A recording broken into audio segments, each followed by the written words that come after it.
Telangana forensic science ల్యాబొరేటరీలో మంటలు అదుపులోకి వచ్చాయన్నారు central zone DCP Shilpavalli. ప్రమాదంపై తమకు ఉదయం 10 గంటలకు సమాచారం వచ్చిందంటున్నారు. షార్ట్ సర్క్యూట్ కారణంగా అగ్ని ప్రమాదం జరిగిందన్నారు.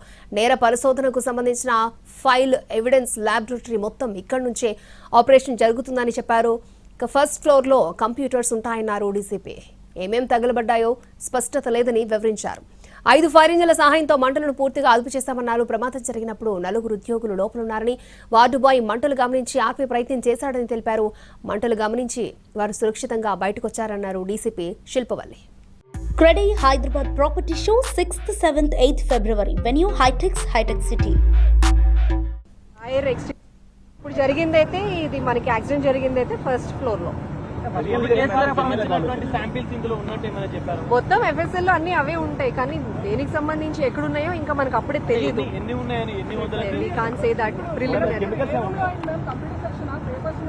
ఫస్ట్ ఫ్లోర్ లో అయ్యాయి. There are various sections in that.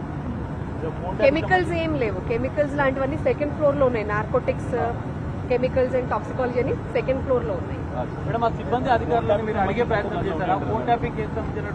That is not our priority. Our priority is to get the fire extinguished preliminarily. అలాగే ఎవరైనా ఉన్నారా, లోపల ఇరుక్కుపోయారా అనేది చూసాము. There is nobody. ముందు ఉన్న ఫైర్ ని, స్మోక్ ని కంటైన్ చేయడము basic intention. So that what ever evidence we can preserve, ఉన్న వాటిని కూడా ఈ స్టేజ్ లో కూడా బయటకు తీసుకొచ్చి ఎట్లా అయితే ప్రిజర్వ్ చేయగలమో అది కూడా ఆలోచించి చూస్తున్నాం. Fire safety and all equipment is there.